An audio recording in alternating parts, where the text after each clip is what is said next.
Momento del análisis, nos acompaña Fernando Alvarado Espinel, secretario nacional de Comunicación de Ecuador.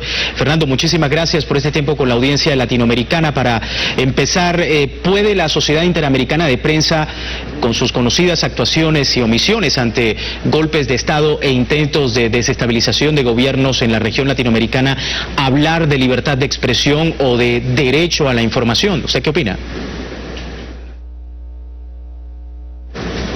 La CIP realmente constituye en una vergüenza de lo que es libertad de expresión, de lo que es derecho a la comunicación, de lo que es derechos humanos.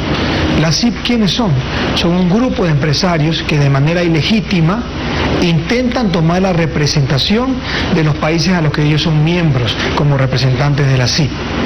La CIP ha causado, diríamos nosotros, el mayor daño a la comunicación, especialmente latinoamericana. Han tratado de manejar para sus propios intereses negocios con los distintos estados, han manipulado el poder político. Por eso es que la CIP se fija mucho y ataca mucho a los gobiernos progresistas de la región, entre esos el Ecuador. Para nosotros como país, la CIP no significa absolutamente nada. No nos preocupa lo que digan, no nos preocupa los que comuniquen. Lo que sí nos preocupa un poco, que se quiera hacer esa bulla como que tienen una representación de la opinión pública, pero realmente es la opinión publicada, no representan a nadie, son una vergüenza. En Ecuador, por ejemplo, uno de los presidentes de la CIP, que recién fue, era uno de los explotadores de los periodistas del país. Su empresa terminó cerrando por una mala administración, por un mal manejo de las finanzas, y luego quisieron culpar al gobierno del Ecuador por este cierre. Y además dejó a sus empleados en la desocupación sin un buen responsabilidad laboral.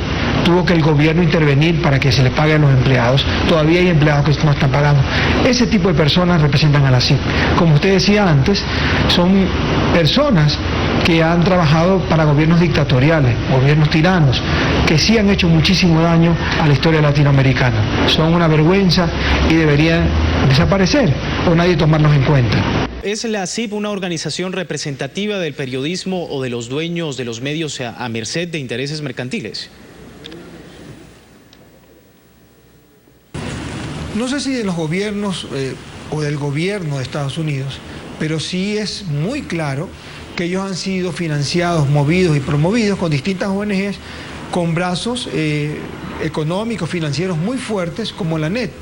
Y la NET sí tiene una historia vergonzosa de intervencionismo en Latinoamérica, que tiene una relación muy cercana con la CIA. Ya todo el mundo puede investigar de dónde nace la NET, para qué viene y para qué está en los países. Entonces sí llama mucho la atención eso de querer ayudar a la democratización política o a la comunicación, al desarrollo de la comunicación, de parte de este financiamiento que viene de la NET, que viene, sí, de dineros del Congreso de los Estados Unidos. Y la CIP se beneficia de eso, la CIP y algunas otras ONG. Tal vez juntando y atando cabos llegaríamos a esa conclusión, pero sí es muy preocupante esa posición. Ahora, Fernando, por estos antecedentes podemos calificar a la CIP como un brazo propagandístico de los intereses del gobierno estadounidense que abiertamente y constantemente ataca a los gobiernos progresistas. Mire, no le he hecho mucho seguimiento a eso, pero para nosotros sí es muy claro. Cuando hay un ataque por algún motivo, o una crítica, o hay un graffiti en la pared de alguna casa de algún periodista en el país, si ese periodista pertenece a un medio asociado a la CIP o a un medio de derecha que está en contra de un gobierno progresista, entonces historia es noticia internacional. Pero cuando a un periodista de un medio que es afín al gobierno o que pertenece a los medios públicos o por último es neutral y no es opositor al gobierno, así ese periodista haya sido golpeado, como el caso de una periodista de Telesur en Ecuador, que fue golpeada, atacada físicamente en la calle, amenazada su vida, la CIP no dijo absolutamente nada, ni tampoco las organizaciones de defensa del periodismo. Entonces es claro que la CIP trabaja para los intereses de estos grandes grupos corporativos que están aliados a gobiernos de derecha, que no poco o nada le importa la comunicación, los derechos humanos o el desarrollo de la inclusión de los pueblos. Fernando, ya usted Ha colocado algunos ejemplos, preguntarle también cuál ha sido el comportamiento de la CIP ante el asesinato direccionado de periodistas en Honduras, el caso golpe de Estado a Celaya, en México también por el caso del narcoestado, Colombia por el caso del conflicto paramilitar, pero también en otros países como Guatemala. ¿Cuál es su lectura? Realmente son los financiados por la NED, por la USAID, porque no hay otros gremios que validen a la CIP. De hecho, cada vez que viene la CIP y a dar conferencias o hay una reunión, quienes están ahí son los representantes de las cámaras de comercio, pero los periodistas no entran.